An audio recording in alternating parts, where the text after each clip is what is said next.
देखिए, banking transactions की जब हम बात करते हैं तो हमारा गोल्डन रूल है, एक बहुत अच्छा स्वर्णिम नियम है कि किसी भी लेन देन से अगर हमारा बैंक बैलेंस यानी बैंक में जमा राशि बढ़ रही है, यानी बैंक बैलेंस बढ़ रहा है, तो ऐसी कंडीशन में बैंक अकाउंट को डीआर किया जाएगा। आपको सामान्यतः पता चल जाएगा कि कब बैंक बैलेंस बढ़ेगा, यानी आपने बैंक में पैसा जमा कराया तो बैंक बैलेंस बढ़ेगा, आपको बैंक ने ब्याज दिया तो बैंक बैलेंस बढ़ेगा, है ना। तो तब हम बैंक अकाउंट को डीआर करेंगे। और जब किसी लेन देन से बैंक बैलेंस घटता है, यानी आपने किसी को चेक दिया और बैंक में बैलेंस कम हो गया उसका, है ना, और बैंक ने आपसे चार्ज वसूल किया, बैंक ने आपसे इंटरेस्ट वसूल किया, तो ऐसी कंडीशन में बैंक बैलेंस घटेगा। तो ये हमारा रूल होता है कि बैंक अकाउंट को इंक्रीज होने पर डीआर करना और डिक्रीज होने पर सीआर करना है, क्योंकि बैंक अकाउंट क्या है, एसेट्स नेचर का अकाउंट है, एसेट्स है एक प्रकार का।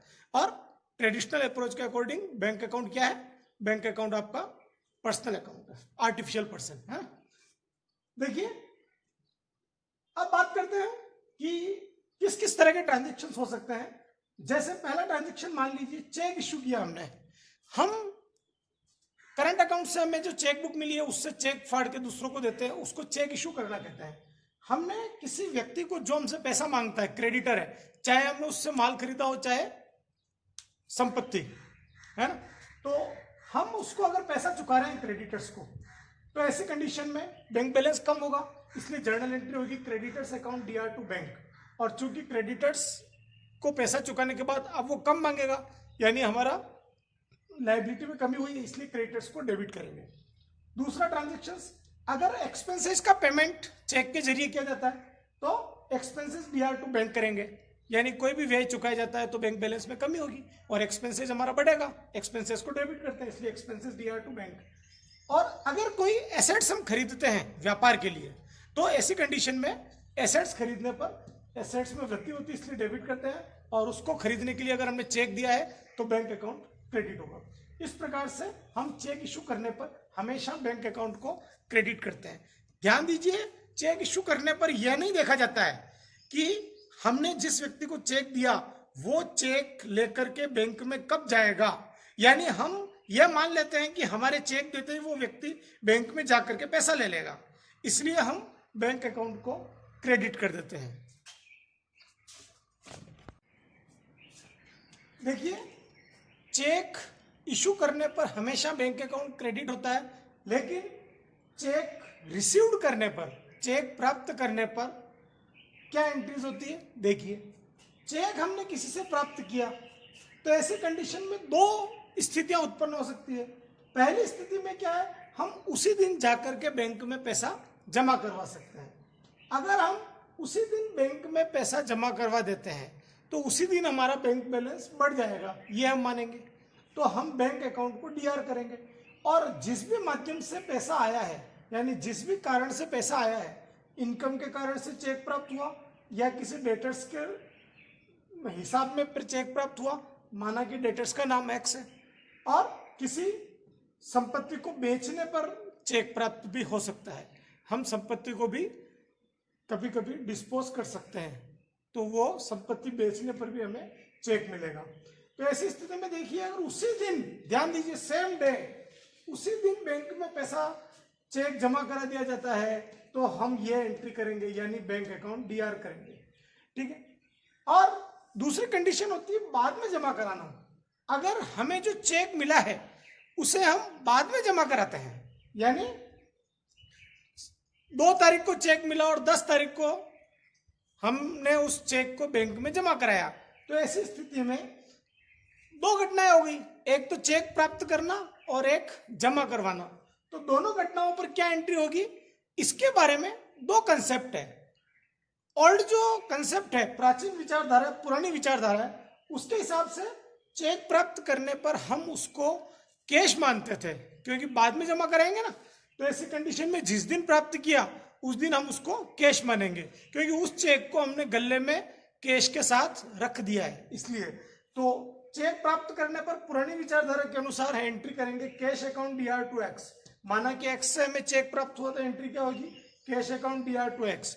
और जब 10 तारीख के दिन उस चेक को बैंक में जमा कराया जाएगा तो हम ये समझेंगे कि कैश पैसा जिस तरह से जमा कराते हैं ठीक उसी प्रकार से चेक भी जमा कराया तो बैंक बैलेंस बढ़ जाएगा और आपका कैश बैलेंस घट जाएगा।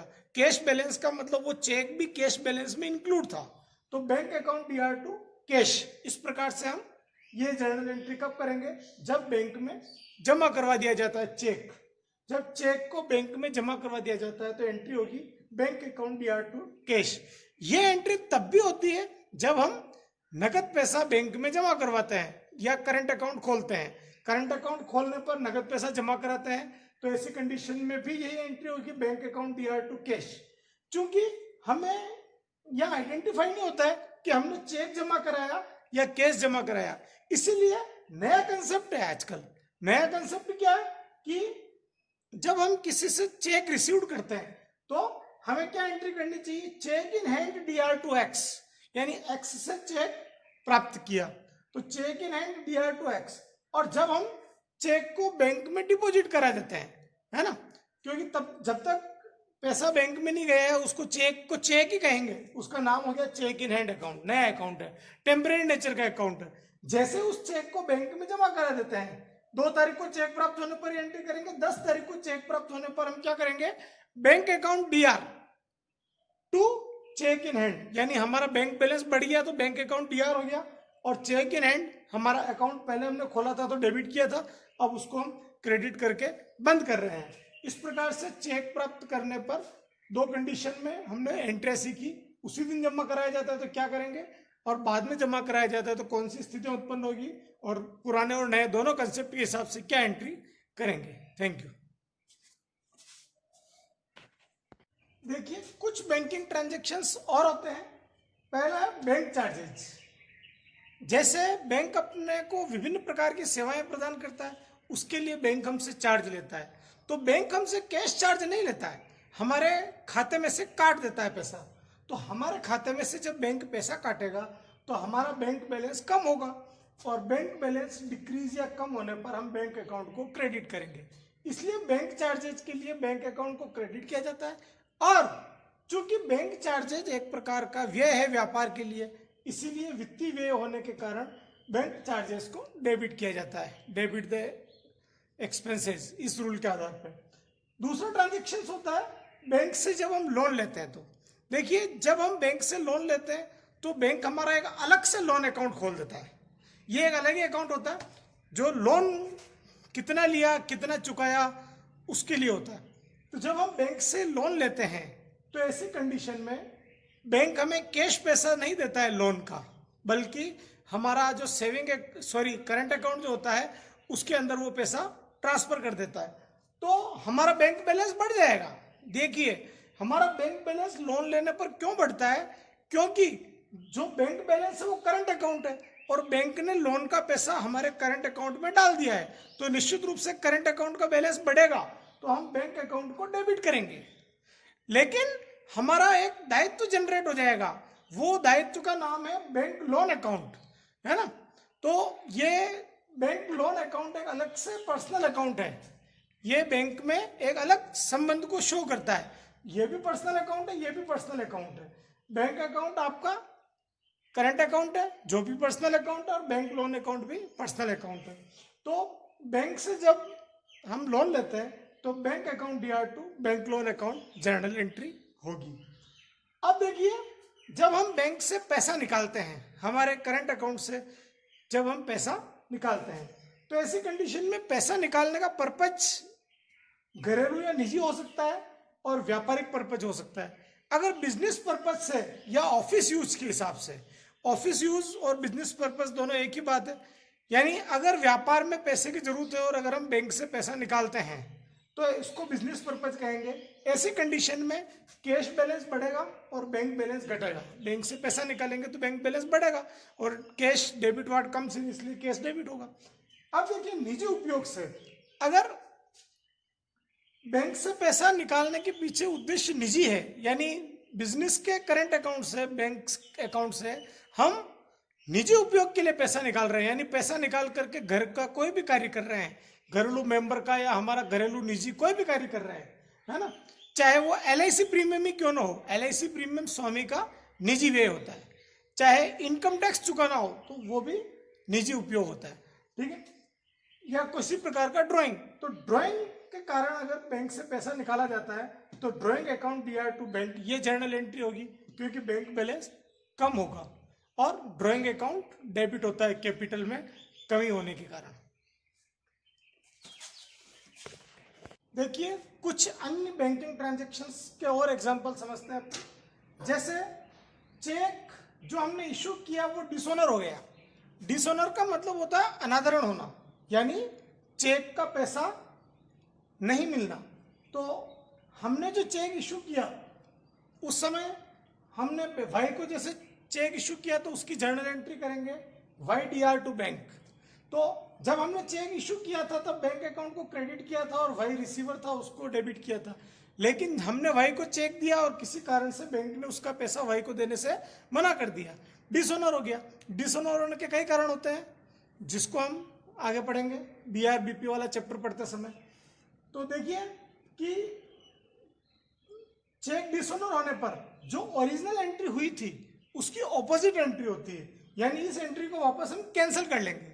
तो बैंक डीआर टू वाई ये एंट्री हो जाएगी इशूड चेक डिसऑनर्ड के ट्रांजैक्शंस के लिए।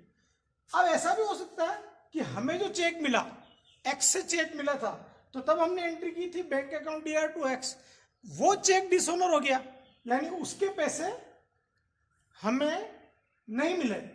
तो ऐसी कंडीशन में हम एंट्री करेंगे एक्स डीआर टू बैंक, यानी हमारा बैंक बैलेंस वापस घट गया चेक डिसऑनर होने पर, तो एक्स डीआर टू बैंक।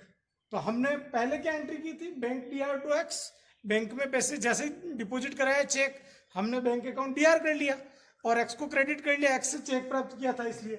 लेकिन बाद में पता चला कि बैंक ने मना कर दिया, एक्स का चेक डिसऑनर हो गया यानी किसी कारण से एक्स के खाते में पैसा नहीं है तो आपको नहीं मिलेगा। तो ऐसी कंडीशन में हम एक्स से वापस मांगते हैं यानी एक्स हमारा देनदार बन गया वापस, इसलिए एक्स डीआर टू बैंक।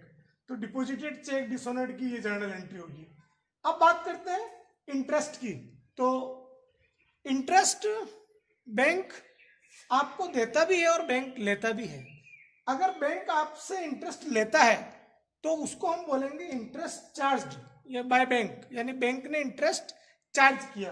तो जब बैंक इंटरेस्ट चार्ज करता है वो इंटरेस्ट व्यापारी के लिए खर्चा होता है, इसलिए बैंक अकाउंट डीआर होगा।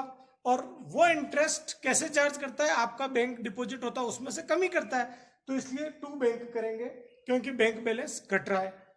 और अगर बैंक हमें इंटरेस्ट दे रहा है, इंटरेस्ट अलाउ कर रहा है, तो ऐसी कंडीशन में bank account DR to interest करेंगे क्योंकि बैंक बैलेंस बढ़ रहा है इसलिए बैंक अकाउंट डीआर करेंगे और इंटरेस्ट इनकम होने के कारण क्रेडिट करेंगे।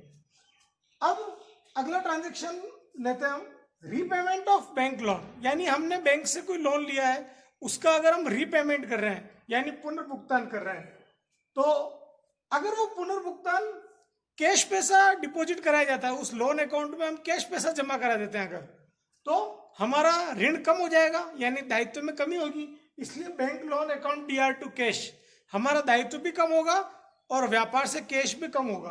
तो इसलिए व्यापार से कैश पैसा लेकर के हम अगर लोन का रीपेमेंट करते हैं तो bank loan DR to cash account होगा। लेकिन अगर ध्यान दीजिए इस बैंक के लोन का चुकारा करने के लिए हम घर से पैसा लाते हैं, यानी हम घरेलू पैसा व्यापार के पर्पज से लगाते हैं, तो कौन सा खाता खुलता है, कैपिटल अकाउंट। तो ऐसी कंडीशन में ये एंट्री हो जाएगी bank loan DR to capital, ठीक है ना, तब कैश नहीं होगा। अगर वो कैश पैसा ऑफिस से दुकान से नहीं ला करके घर से लाया जा रहा है तो ठीक है, यहां हमने माना है कि वो अपने ऑफिस से बिजनेस से ही कैश पैसा ला करके बैंक लोन चुका रहा है, ठीक है। अब देखिए इशू ऑफ चेक, अगर हम चेक इशू करके करंट अकाउंट से चेक इशू करके बैंक का लोन चुका रहे हैं तो bank loan account DR to bank, ये जर्नल एंट्री होगी क्योंकि बैंक लोन में कमी हो रही है और हमारा करंट अकाउंट भी कम बैलेंस बताएगा इसलिए।